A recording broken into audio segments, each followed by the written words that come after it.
ഈ കുറെ കാലമായി കേരളത്തിൽ ഈ പുതുതലമുറയിൽപ്പെട്ട കലാകാരന്മാർ, പ്രത്യേകിച്ച് ഇപ്പൊ ന്യൂജൻ കലാകാരന്മാർ, അത് നമ്മുടെ ഡാൻസേഴ്സ് ആണ്. ന്യൂ ഇയർ പ്രോഗ്രാമാണ് സാറേ. ഇപ്പോൾ വേടനെ വേട്ടയാടാൻ വേണ്ടിയുള്ള ശ്രമങ്ങളാണ് ഈ നടക്കുന്നതെന്ന് ചിലർ പറയുന്നുണ്ട്. ഞാൻ അറിഞ്ഞു, മാങ്ങയുള്ള മാവിലല്ലേ ആളുകൾ കല്ലെറിയൂ. എന്റെ വളർച്ചയിൽ അസൂയമൂത്ത ഏതൊരുത്തനായിരിക്കും അത് ചെയ്തത്. ഞാൻ ഉപദേശിക്കുന്നു കരുതരുത്. മുതലാളി ഒരു ചെത്തിയാണ്. അത് ആരാധകരുടെ കേവലമായ ഒരു ആരാധനയിൽ നിന്ന് പറയുന്നതല്ല, വളരെ ഗൗരവമുള്ള ഒരു രാഷ്ട്രീയ ചോദ്യം എന്ന നിലയിൽ ഉന്നയിക്കുന്നുണ്ട്. മറ്റാർക്കും എത്തിപ്പിടിക്കാൻ പറ്റാത്തത്ര ഉയരത്തിൽ ഞാൻ എത്തിക്കഴിഞ്ഞു എന്നതിന്റെ തെളിവായിട്ടാണ് ഞാൻ അതിനെ കാണുന്നത്.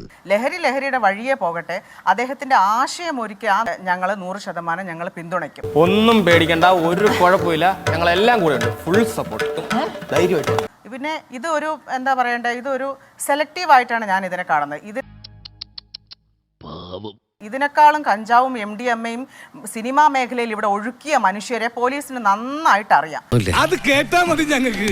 സിനിമാ മേഖലയിൽ ഇവിടെ ഒഴുക്കിയ മനുഷ്യരെ പോലീസിന് നന്നായിട്ട് അറിയാം, ആരാണെന്ന് അറിയാം. അവരുടെ പുറകെ ഒരിക്കലും പോലീസ് പോകത്തില്ല. വേണമെങ്കിൽ ഒരു നോക്ക് കണ്ടോളൂ, ചിരിക്കരുതേ.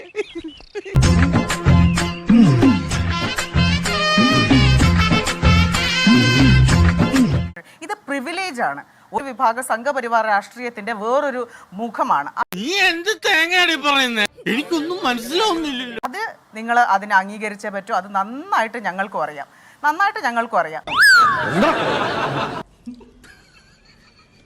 മാനസികമായ എന്തോ അസ്വസ്ഥയുണ്ട്, ബുദ്ധി നേർക്കല്ല, ഒരിക്കലും പറയില്ലല്ലോ. അപ്പൊ എന്തോ സംതിങ് റോങ് സംഭവം, ഡോക്ടറെ കൊണ്ട് കാണിക്കുന്നതാണ് നല്ലത്. വേടൻ തെറ്റ് ചെയ്താലും ശരി ചെയ്താലും വേടനെ ഒതുക്കേണ്ടവർ വേടനെ കൃത്യമായിട്ട് ഒതുക്കിയിരിക്കും തന്നെയുള്ള. കാരണം അതിലെ വിഷയം വേടന്റെ ആശയമാണ്. പ്രേക്ഷകരുടെ കണ്ണിലുണ്ണിയല്ലേ ഞാനിപ്പോ. അത് പലരുടെയും ഉറക്കം കെടുത്തിയിരിക്കുകയാണ്.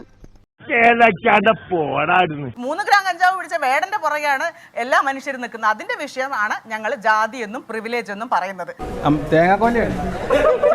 അയാൾക്ക് ഒരു ദിവസം രാത്രി എന്തെല്ലോ തോന്നുന്നു, അതൊക്കെ വിളിച്ചു പറയാ എന്നത് ഒരു പ്രത്യേക മാനസികാവസ്ഥയാണ്. അതിന് ഞാനല്ല പറയേണ്ടത്. ഞാൻ തിരിച്ചു വരും, വെല്ലുവിളിക്കുന്നു.